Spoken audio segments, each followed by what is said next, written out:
in the same damn town and place, and I still think about your white card every time one passes by. I got a middle finger and a rooster tattoo waiting on you. All right, what's up, motherfuckers? Welcome to the Shopping Cart Mafia podcast with your host, Richard Harris, and my homeboy, Brian. Man, we have a great episode for y'all. We had Giovannie Yanez from Giovannie and the Hired Guns on the podcast, and I am freaking stoked, dude. Super cool guy. Reached out to their management group, and they were gracious enough to get with Gio, and he was down to do it. So we Skyped him in.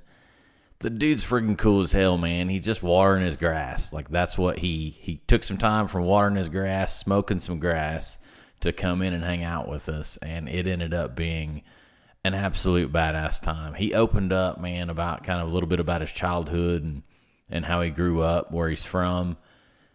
Very humble dude, very deserving of all the success that comes his way, that comes the band's way. They're kicking ass right now. They're actually selling out shows. As you'll hear in the episode, the podcast is all about Gio and the Guns. So I hope you guys take some time to listen to it. They will be in Oklahoma here within the next. I think they're playing in Chickasha next weekend, the 25th at the Legends Pub, and then they're playing at the Diamond Ballroom on July 23rd. I'm going to try to go to that. Going to try to drag Brian along to that, so it should be pretty fun.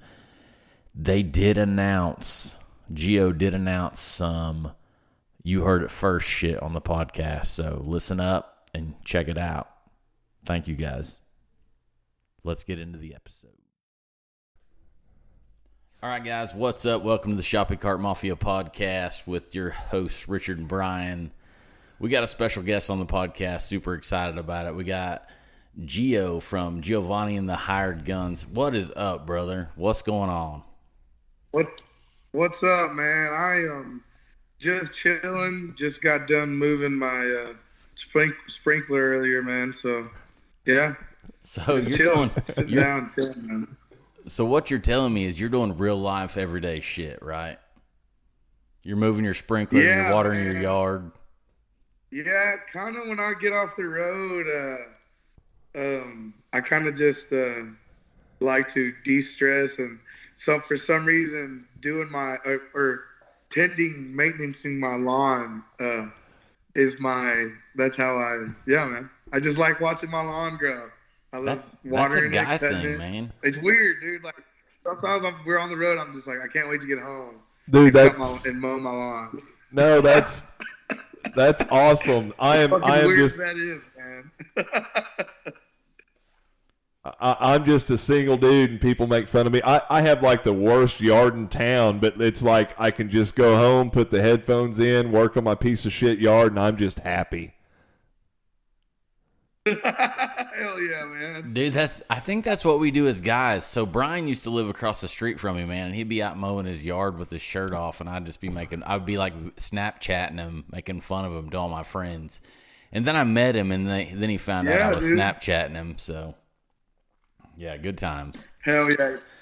Yeah, I mean, I got a buddy like that here that when I moved in, I smoke weed, he smokes weed, and we kind of knew that, so we kind of met in between, and we became friends, bro. And now he's out there mowing his yard. Like, he's like, man, my yard's gonna look better than yours. I'm like, whatever, dude. No, it's not. I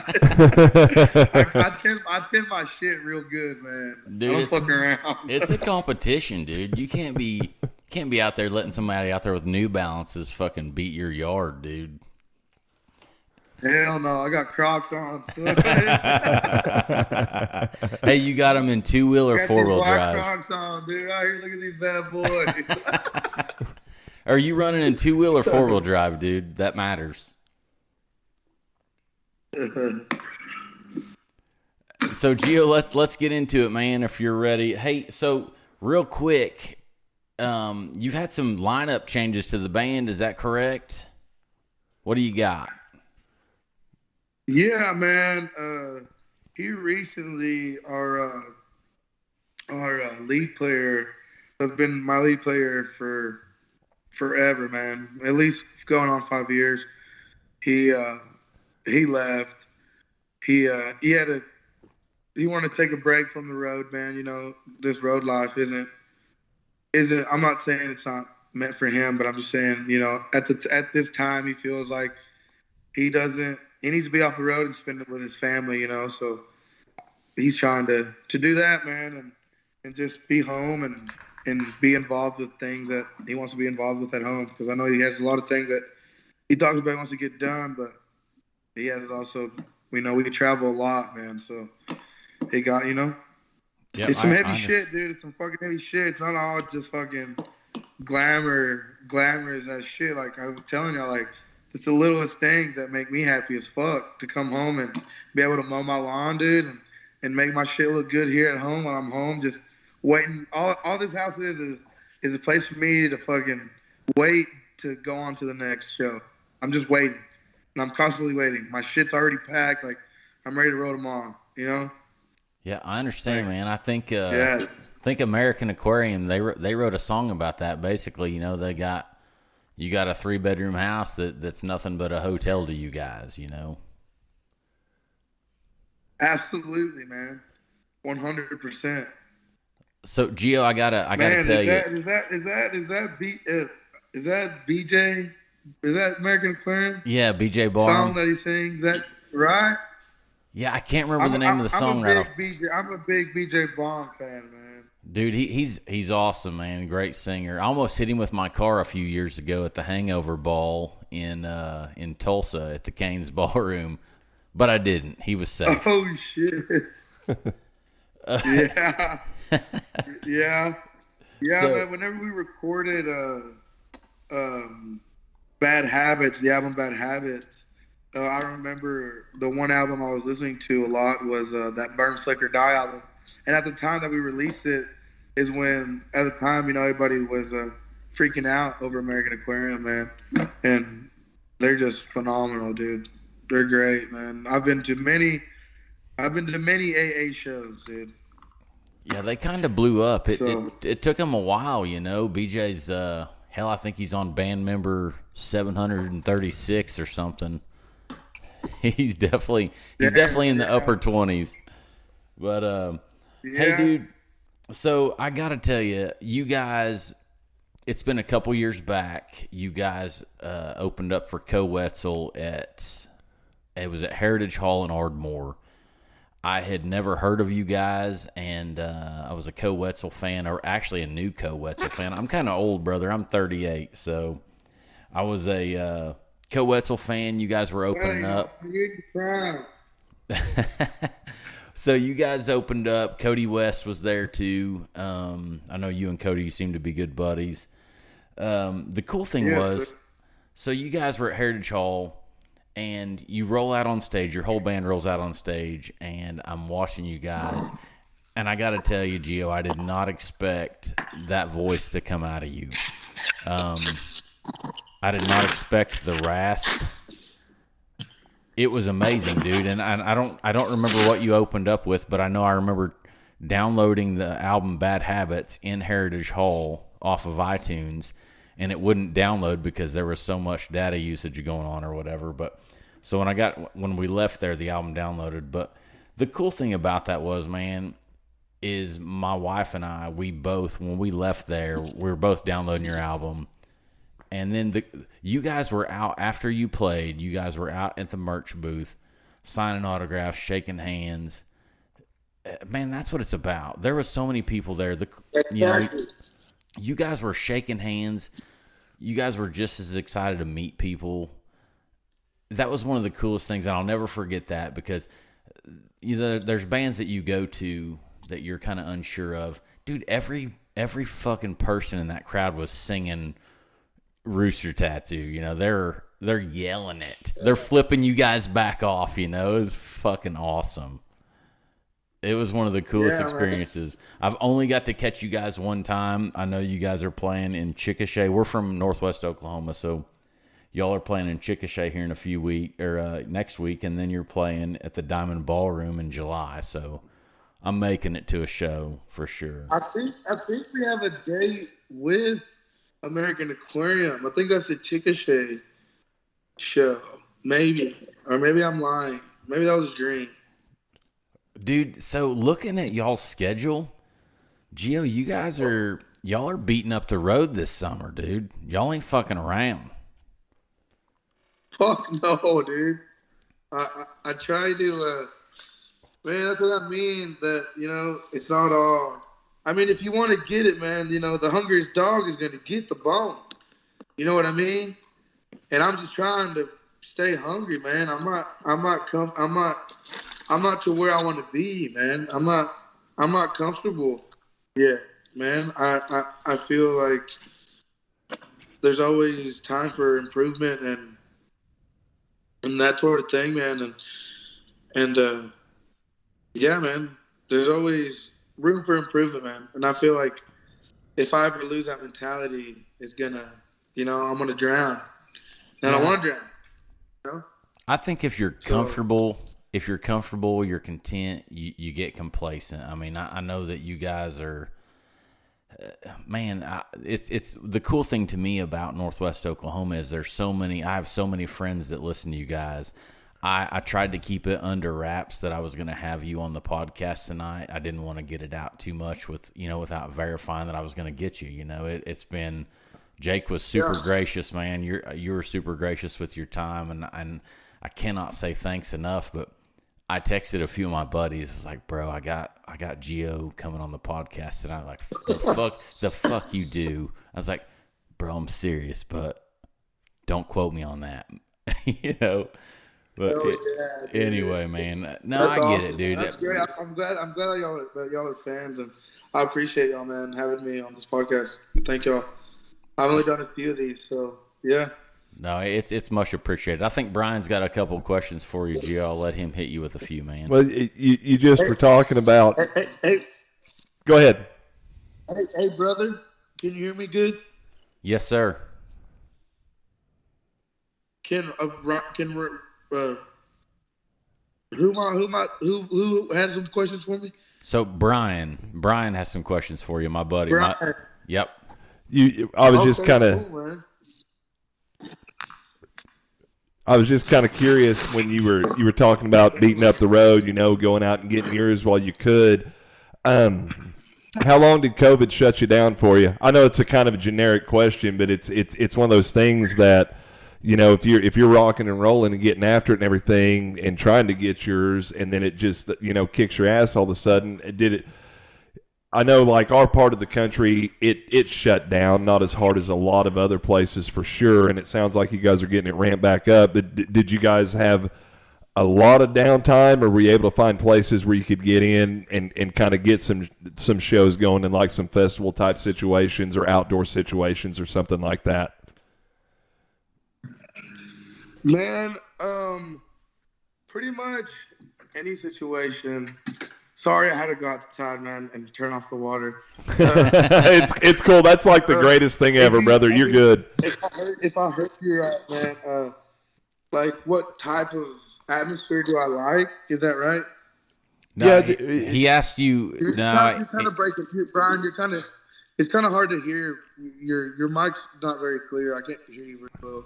I'll repeat it, man. So Brian was asking you kind of basically to summarize it. How did COVID affect you guys? Y'all beat up the road. How did COVID? What did it do to you guys? Because I know it was devastating for a lot of bands. Man, so COVID was it was a weird thing for us, man. It was the reason that we got it, because it hit us hard for like, I remember a good 2 or 3 months, because it was the first of the pandemic, right? So it hit us. And then after that, we started getting dates booked. So we were like, oh, is this venue going through? And then all these protocols came through on, hey, we're going to be opening up with this much capacity. So we would play shows, right? We'd be one of the bands that are not as like if Cole were to go play, he would, he'd bring all these people, so he couldn't play these gigs, right? Because of these mass of people that would come out, right?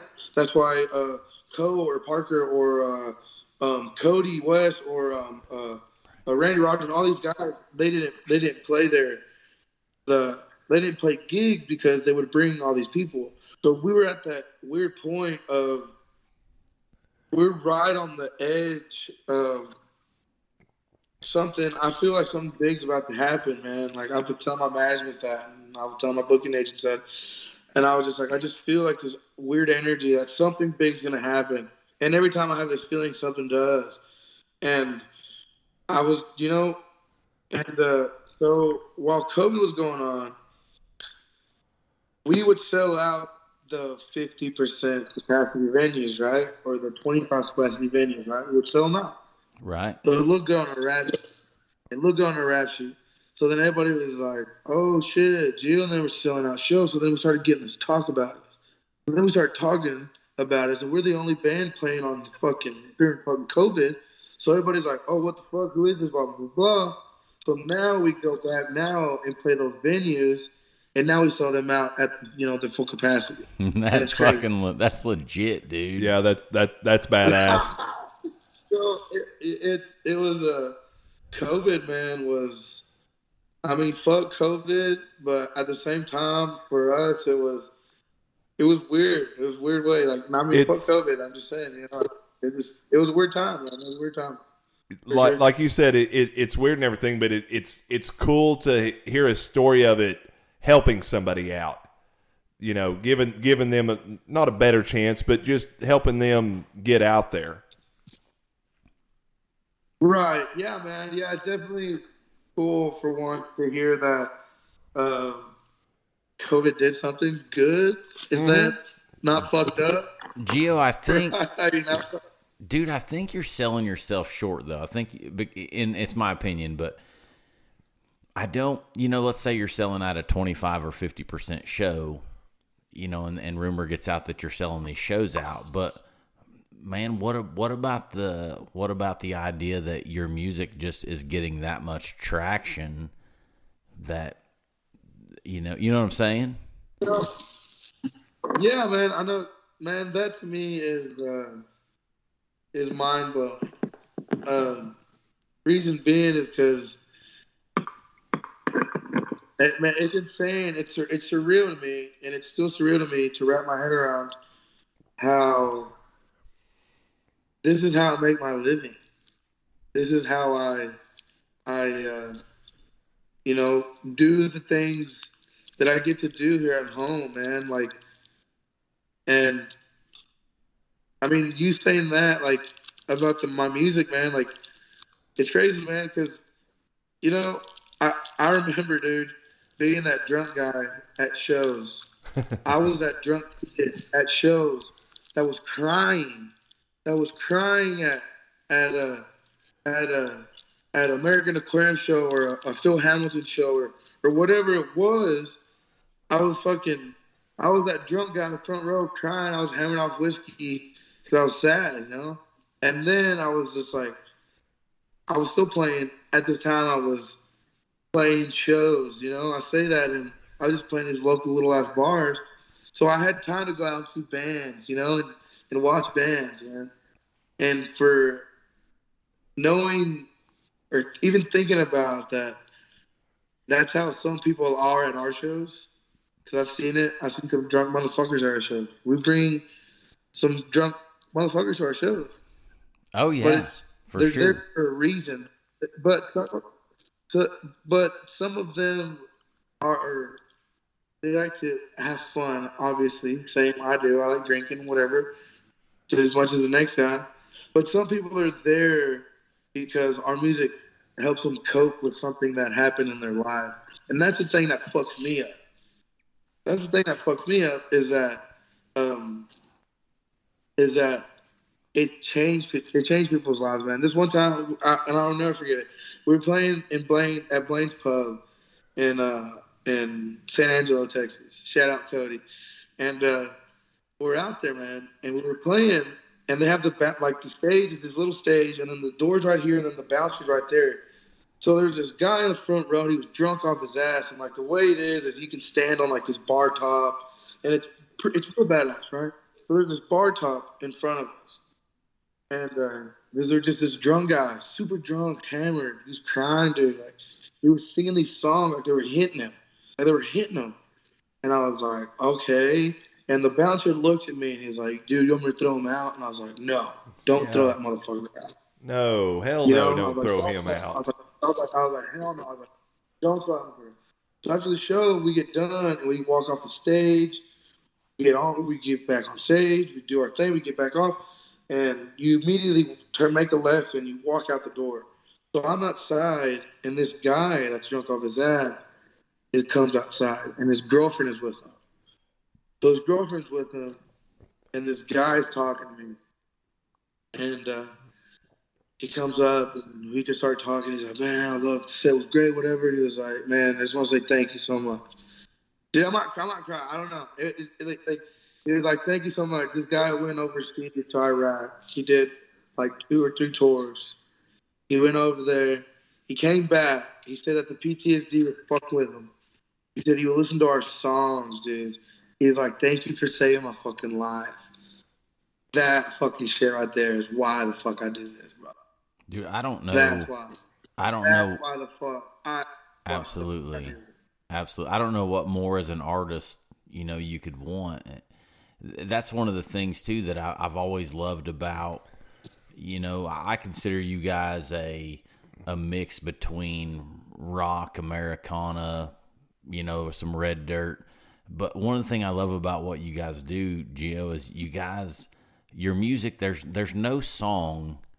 You guys have some upbeat songs, you have some heartbreak songs. You cover all of the gamuts, but dude, there's no way you can't connect to that some way, shape, or form, and it's cool.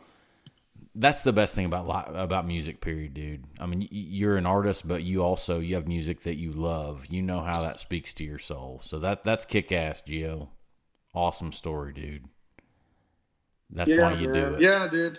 I mean, I'm not a fake, dude. I don't try to be anything that I'm not, man. I'm glad that God blessed me with this gift that he gave me, man, that I have something to cope with. Because, some of those fucked up, dude, I don't sing fake shit. Everything you hear is not fake shit. It's all real. I feel that's why I connect with my fans the way that I do. Is because all that shit happened to me or is happening to me or I'm going through it. And I decide to write it down, dude, to keep me sane. Man. It's a vice. Yeah. I don't know, man. I'm just glad that I have it, dude, because I don't know, man. I've had my demons, dude. Dude, we're glad that we have you. I mean, that you have no idea, and maybe you do, but I don't think so. You have no idea how many people are glad they have the Bad Habits album, the Gio and the Guns album. You have no idea. Dude, Calling You Tonight is one of my, I don't know, man, when that song just hit. Kentucky, it hit. Like those songs. Dude, you want to hear this? Meant something to me. Absolutely. Okay, so I was working in Stephenville at this. I used to work at a pawn shop, and then I worked there for a couple of years, and then I was like gigging too much. So my buddy owned the pawn shop. Shout out Nate Brownlee. Go another pawn shop. Stephenville, Texas. Yeah, man, I worked there for at least 2 years, 2-3 years, and I wrote the whole Bad Habits album. It's crazy. In the where the guitar section was, in the corner, I would always be over there. If there wasn't any customers, I'd be over there fucking around with the guitar, And like it was crazy, dude. I feel like everything is like destined to be like. How the fuck would I write the Bad Habits album if I wasn't in this pawn shop at this time, and I had all this time? I didn't have to work outside, bust my ass like I did my whole fucking life. I finally, was in this inside, and I got to do this. Like, I feel like everything has happened to me for a reason, and it's crazy. So I was working at this golf course when I left. My buddy was running this golf course, So I left there. He's like, man, I'll hire you. Like, run the pro shop. You can still play your gigs on the weekend. So it worked out great, right? I happened to get drunk as fuck because I got to play golf for free. But I had a little connection there at the golf course. I'm not gonna mention any names. Hell yeah, dude. Hell yeah. but I got pretty drunk on the golf course, man, and I caught one of my ex-girlfriends up, and she comes and picks me up. Man, this is like 4 or 5 years ago, right? She comes and picks me up, and she takes me all the way to my house, and I live on the total opposite side of where she lives. So I'm drunk. I'm thinking, hey, my ex-girlfriend just picked me up. I did some bullshit like, if you love me, come pick me up or something dumb. Like some little manipulative ass fucking stupid shit like that. So I'm a dumb shit like that sometimes, I guess. And so I'm thinking in my head, oh, dude, I'll get some pussy as soon as we get home. This is badass. so we get to my house. We're in the driveway. And I make my move, right? I go in and immediately feel like a dumbass. Because she's like, what the fuck are you doing? And I was like, fuck. And I said the most weird thing. I was just like, get the fuck out of my driveway. Like, and I got out of the car and I shut the door, dude.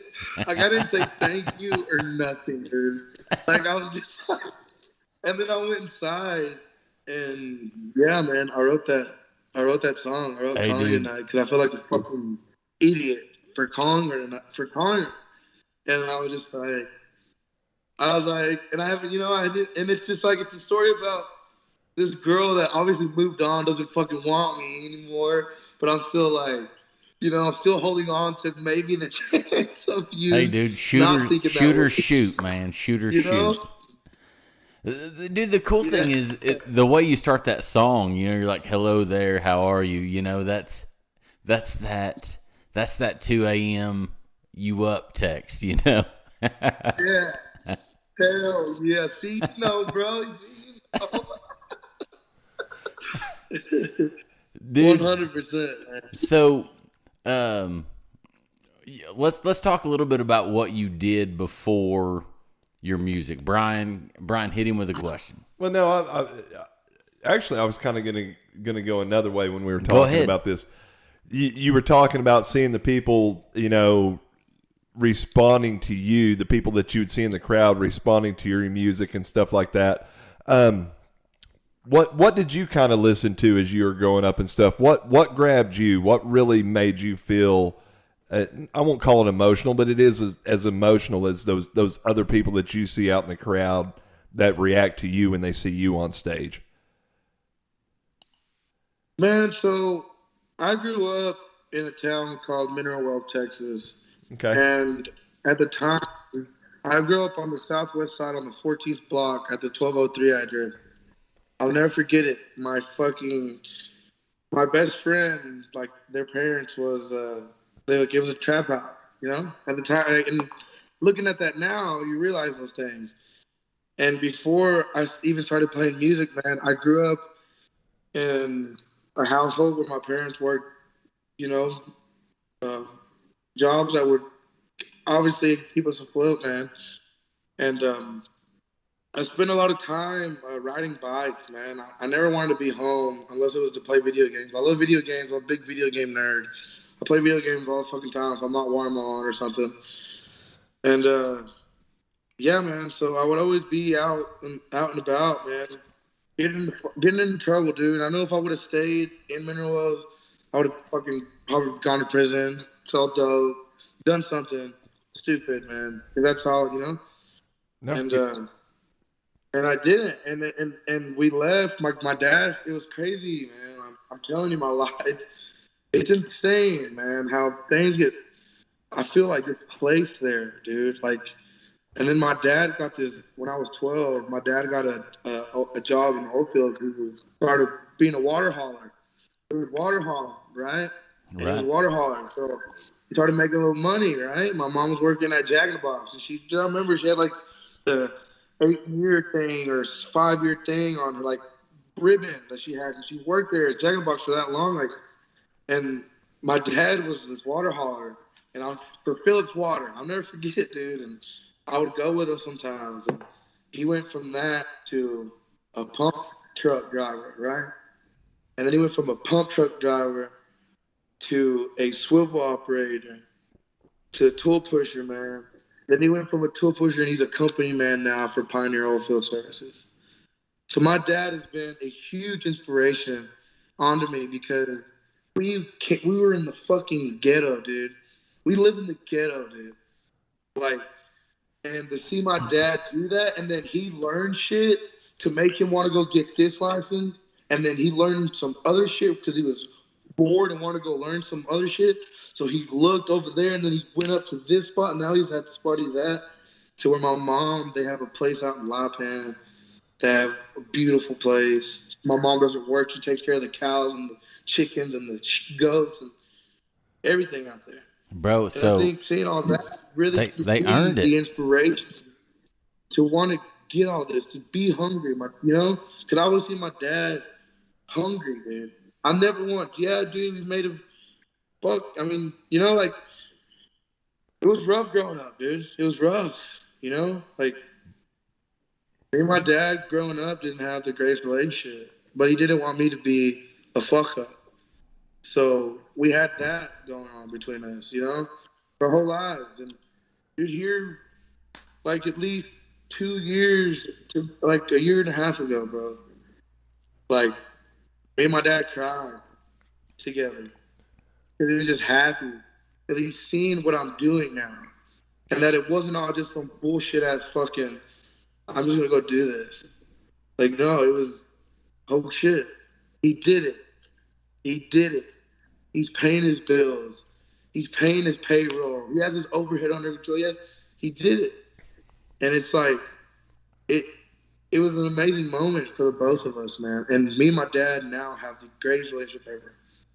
And it was just like, this whole time I thought my dad was being this asshole, but in reality he didn't want me to fuck up, dude. He didn't want me to fuck up. Sure, man. That's what you do as parents. That's man, I gotta say, dude. So being from Northwest Oklahoma, I know you're from the Stephenville area now, but you look, that's an oil field area. We're in a oil field town. We're a town of 12,000 that relies strictly on oil field. My parents my dad grew up in the oil field, and Brian's the same way. So, man, we can relate. And the oil field's feast or famine, brother. And it's famine right now. But one thing too, dude, Gio, that's awesome that you kind of opened up and told us that, dude, because I promise you. Yeah, man, I'm sorry if I got. No, dude, I love it. I love it. I mean, it was crazy because my cousin came over today, and we talked about that. Like, me and my mom went out and ate the other day. I took them out to eat, and yeah, man, we talked about this exact same thing about growing up. And like, I teared up whenever me and my mom and all of them were talking. So it just brought back negative memories, man. That and yeah, man, I'm glad I got to share that with y'all. And dude, I'm glad. I appreciate it. People listening to this podcast have been fucking yeah, man. Man, there's a lot of people. Yeah. There's a lot of people that do not know. They see the glam. They see you guys out on the road. They don't know it's tough, man. They don't know that you grew up tough. But one of the cool things too, man, is that you're the type of people, and we're the type of people, but you're the type of people that people cheer for, man. You want it, like your dad. You want to hear those success stories. You want to hear the guy that started at the bottom, that was hauling salt water off from rigs. You want to hear that. You want to hear that he worked his way up from a floor hand to a derrick hand to pushing tools. That's what you want to hear. Those are the people you cheer for, because that's the heroes. It ain't these people that were born with a silver spoon in their mouth. You grew up, your dad grew up working for everything he got. You did too. Look at you now. You're still working for everything that you got. You're earning it. And I fucking love that, dude. You're earning it. And you got your dad's respect for earning it the way you wanted to earn it.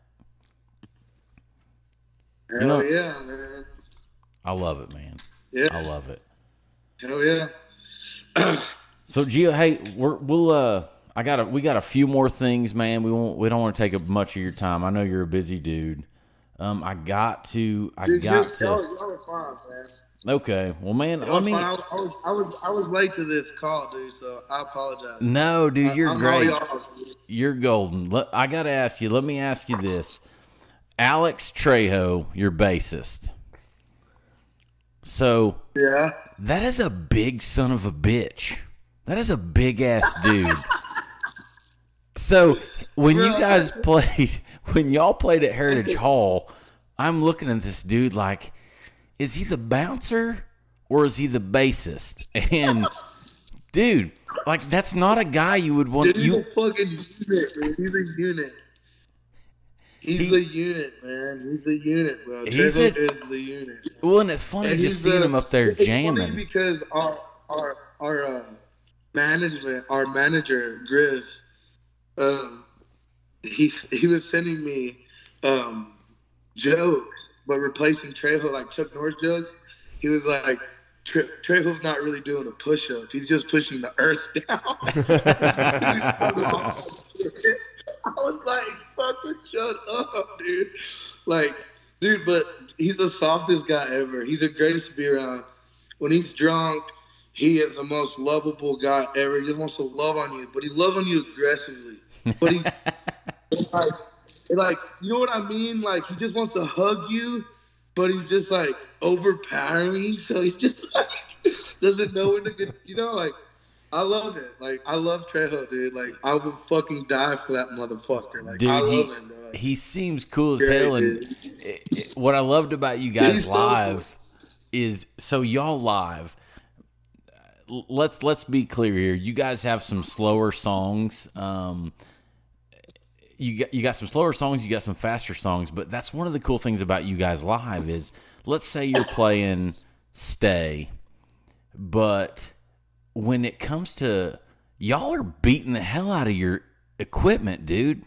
You're not fucking around. Like, okay, so you listen to the album and it's phenomenal, but live you guys put on such a cool show that you're thinking that you're gonna hear Stay and it's gonna be like Stained to the outside, you know, or you're out there with, like, people are out there with lighters up. You're on a stool. It's not that way. You're out there you're beating the fuck out of your guitar, dude, and I'm trying to figure out in my mind how this meshes, and it's like fucking awesome. You know what I'm saying? Like, y'all play some of your slower songs hard as hell. I have a hard time getting my head around that because it's just not what you would expect, you know? And when I left there that night, I told my wife, I was like, dude, and this isn't tooting your horn. This is being legit. You know, we went to see Co. It was you, Co, Colby, and Cody West, and you guys stole the show, dude. I left there a new fan, and it's fucking legit. Like, Trejo's over there, you know, hammering on his bass, and I'm like looking at this dude. So I met you guys after the show, and I'm like looking up at this guy. I'm like, God damn, he's no small lad, you know. But anyway, man, you guys put on a hell of a show, Gio. It for real. It was it's something I'll never forget, and it opened my eyes to your music. And then I realized that there were so many people around us, even in Northwest Oklahoma. I thought I'd discovered a pot of gold in you guys that no one else had heard of. And then I get back home and like, you've never heard of Giovannie and the Hired Guns? And like, you know, man, fuck you, dude. Yeah, you know. So anyway.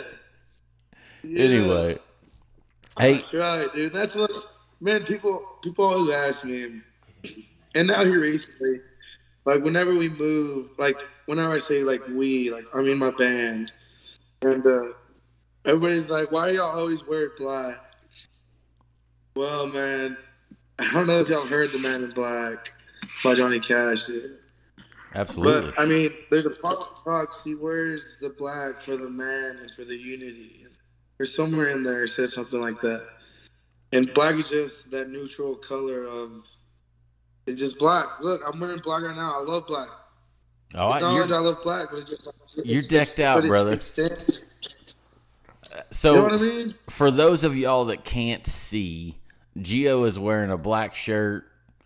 He got a gold chain with a hubcap on it, and he's got he's got a Bass Pro hat on. What more do you want? You know, dude, that's freaking legit, man. I love it.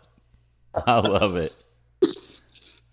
Yeah, man. But no, dude, like, that's fine. And the middle finger as well is just in all languages if you don't agree with me, well, I don't give a motherfucker. Like, you just throw it up and be like, there you go, dude.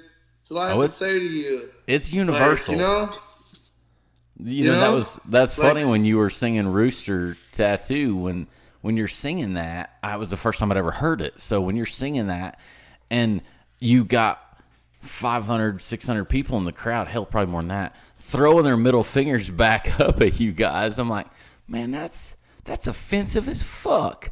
You know, just fucking hilarious. Like, you guys are all, it was just one of the coolest things ever. But that was one of those sing-along songs, too, that we were the people in the crowd that weren't singing along to that because we hadn't heard it. And then we're the only ones, though, man. Everybody was rocking the fuck out. So, dude, man. Now here, recently in our shows, yeah, like you said, I think if that was the last time you saw us, we would have had Adam in the band too. And Adam left a little shortly after that, but he's working with our producer now. And now Chance, so now we have new guitar players, and one of them is Jared Kalushi. And he's awesome, he's amazing, man. And another one is my blood, is my cousin. And yeah, man, it's insane, man. I got a little choked up the other day. I was just chilling, watching my sprinklers go off in the morning, and I was just chilling, watching my lawn grow, man. Like I tell you, you know. And I'm looking outside, and I get down, go on my phone, and I see my cousin's profile picture, and he changed it to him holding his guitar, like proud as fuck. Like, and, you know, like we have a camera guy, Cade, and he has a picture, and he's holding, you know, rocking out at the show. And it made me feel so good, because I'll never forget the first time I ever wanted to start a band. The first time, he was like 17 years old. And I was like, bro, be my lead player. Like, you're badass. Fucking play Metallica like a motherfucker. Like, you know, you're 17, you know, so.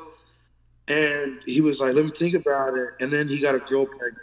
And it's crazy how now, this is all coming into full circle of I asked him, and then he had that come up, and now he's in the band. It's insane to me, man. Does that feel cool though, dude? That you put him in a situation to be successful. Like you did that. You know what I'm saying? Like you gave him the opportunity to have that Facebook profile picture, to have that social media profile picture, and the dude's grateful, obviously. And that made me so happy, man. Like. And then I went on there and I clicked on the comments, and my aunt commented on it, and she was just like heart faces, and I was just like, fuck. It made me feel so good, and we're the first band he's ever played in, man. He got thrown into the fucking wolves. I'll throw him in with the wolves. Oh, and like, dude, absolutely. Any criticism that I have, because I also told him, I was like, hey man, look. I'm throwing you in here with the wolves, man, but I was like, I know because you can do it. I was like, I know you can do it because you fucking related to me. I know you can fucking do it. I was like, bro, I know you're new to this, and I know it's going to take a little bit. I was like, and I don't care that you're family. At the end of the day, this is a business. And I started this fucking business. And if we have a weak-ass link and we're known to play these badass shows, and if we don't have these badass shows, I said, I can't have you, man. And I was just like, I'm just letting you know, dude. Too many, 3 fuck-ups, and that's it. Just like at a job, dude. Like, yeah. If you know what I'm saying? And he was just like, I'm so glad he had this conversation with me.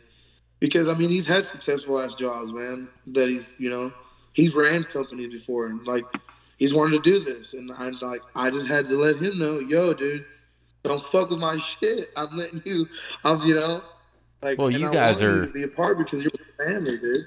I mean, y'all are known for a fucking badass live show. I mean, that's one of the things that you guys bring to the table.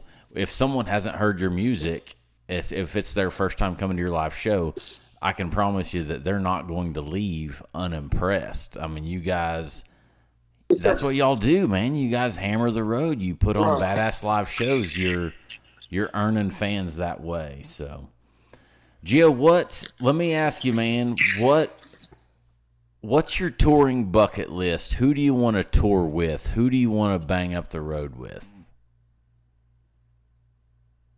Man, dude, I've never been asked that question. And you know, man, I don't know. That's a hard one because, like, now or ever. Let's go with both. I know I threw you on the spot, dude. I know, but I love it. Like now, like right now or ever. Right now, this minute.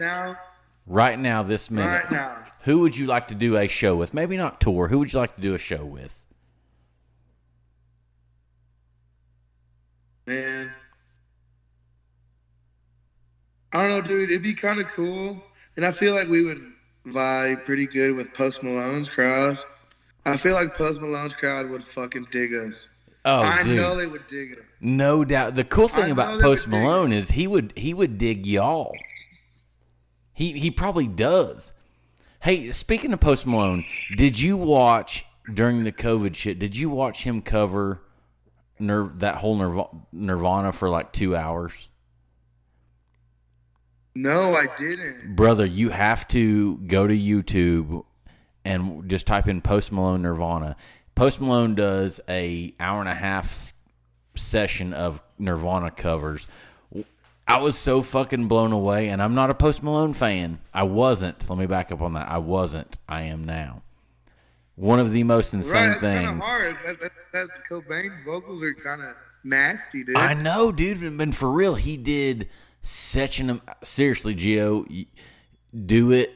You gotta check it out. Just Post Malone Nirvana on YouTube. I will, man. I will. It's the most insane thing. I'll check it out. It's the most insane thing I've ever seen. But, all right, man. So another question I gotta ask you because I think this shit's neat. What's the last song you downloaded on your phone? I'm about to go look. Right now. You got to look, man, because I want to know. If it's Taylor Swift. Oh, shit. It's Stay Trippy. The whole album by Juicy J, bro. You got to check out that album. That's the album. I listened to that album, and it is so awesome. It's Stay Trippy. Stay and then Trippy. All right. The deluxe album.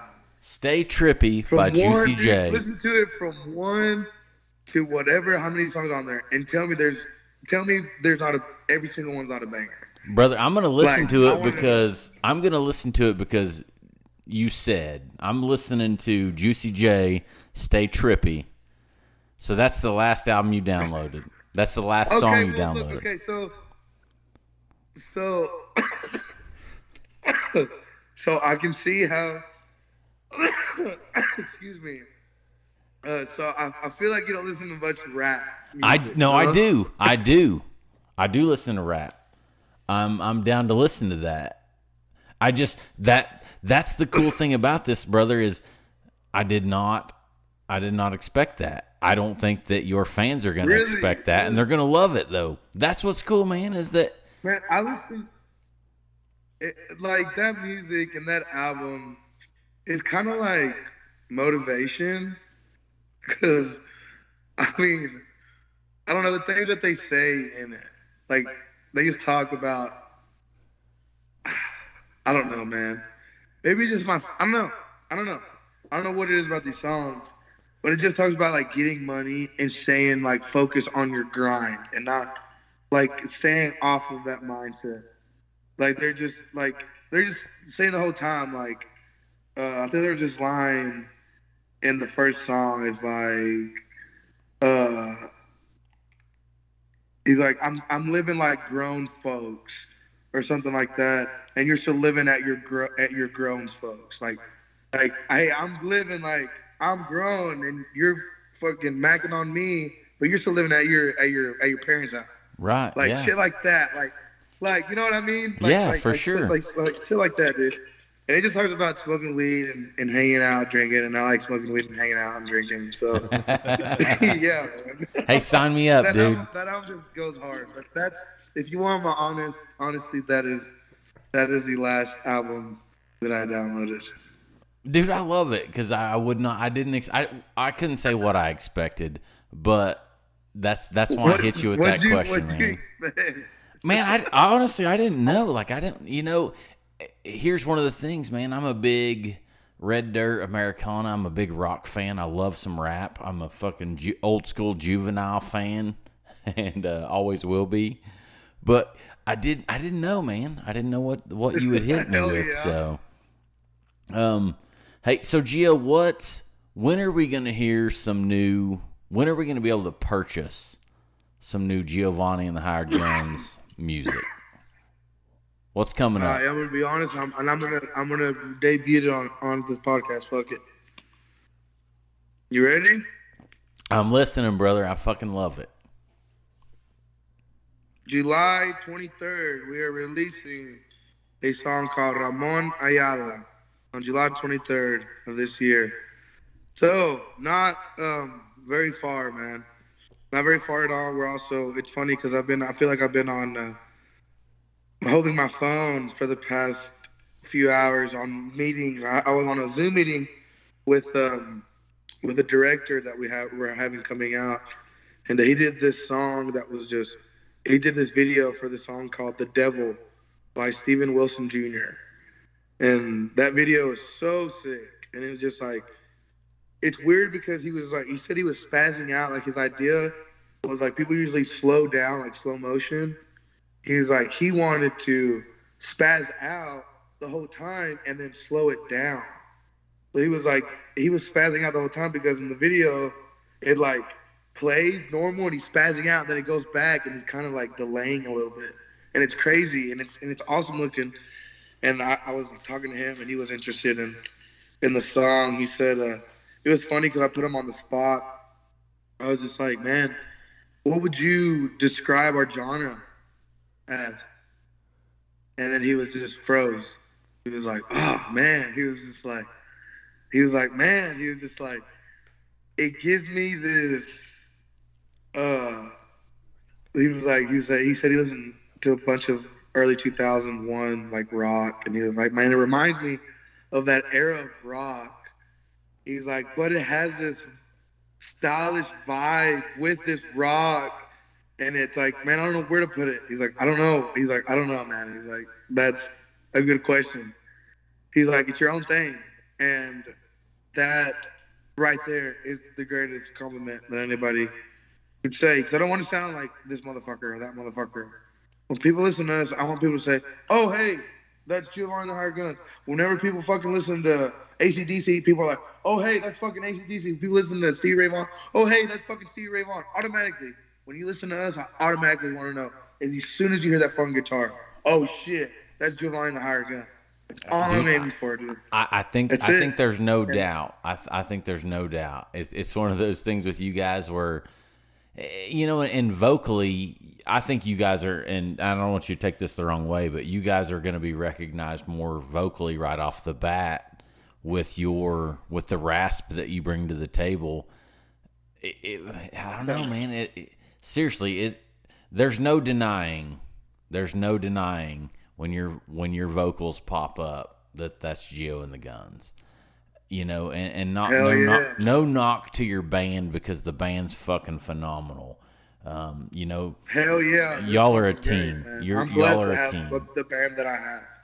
So, dude, you just said Ramon Ayala is going to be released on July 23rd, which happens to be the same day of the Diamond motherfucking Ballroom in Oklahoma City. That's right. That's right, So, dude. You should definitely come out, man. brother, Come on out. I Let have me know to. if you come out, dude. I will. I'll hook it up, dude. I will. For I real. will. I will shoot Jake. I will holler at Jake. I will let him know. Man, I'm Do pumped it. about that. For real, Gio. Hell yeah. Hey, man. Hell So yeah, dude. That's gonna be cool, man.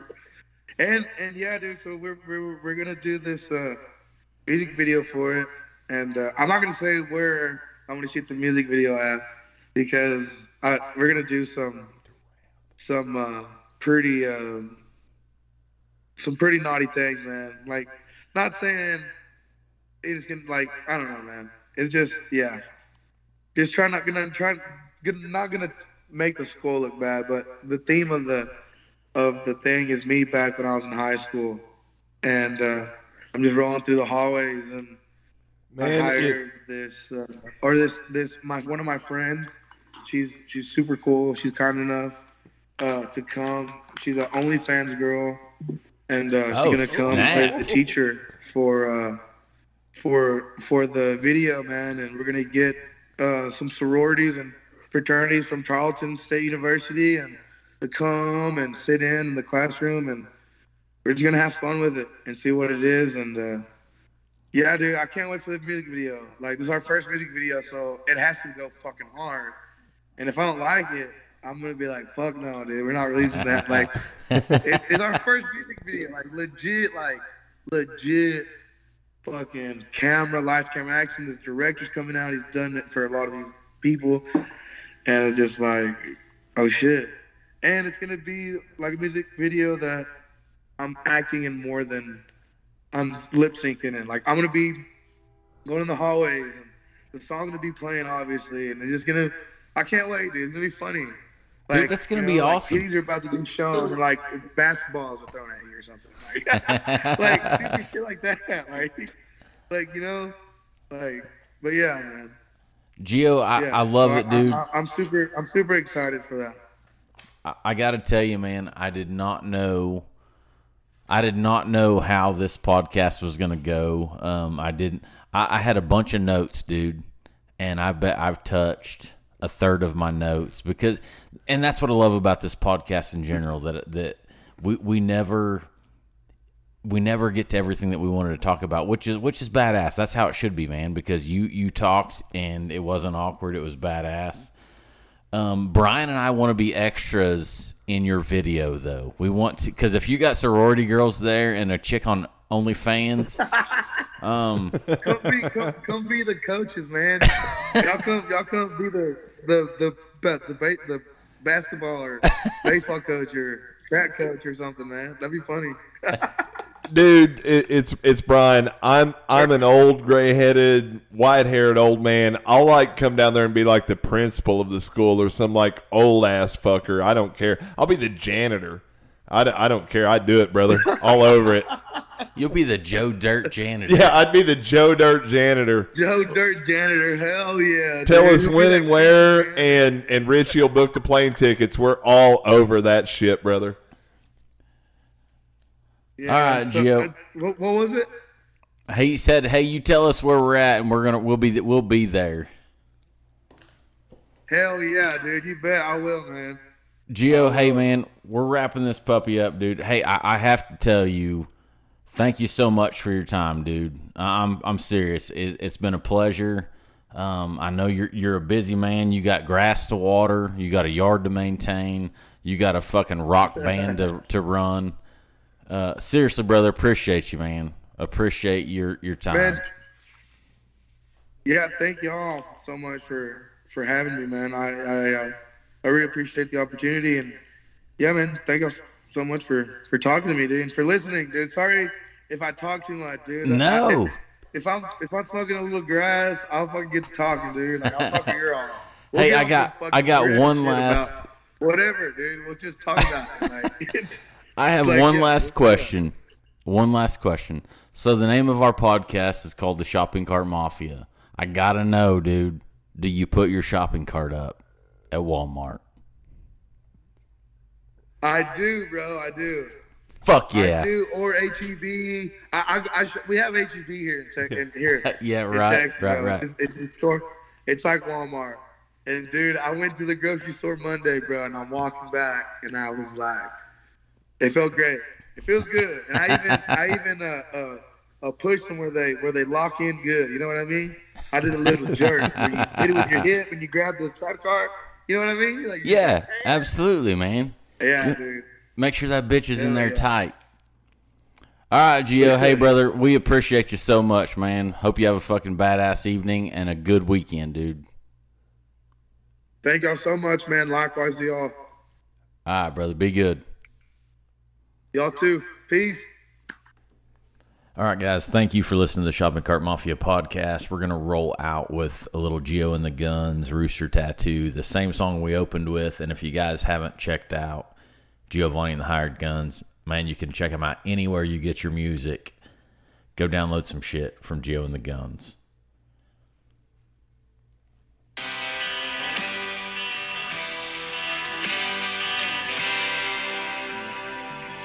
I'm just out here doing my best. I guess some things don't change. I still have dreams and the ways that I'd say that I'ma quit drinking someday. Well, I heard you picked up on drinking. You turned into everything that you had.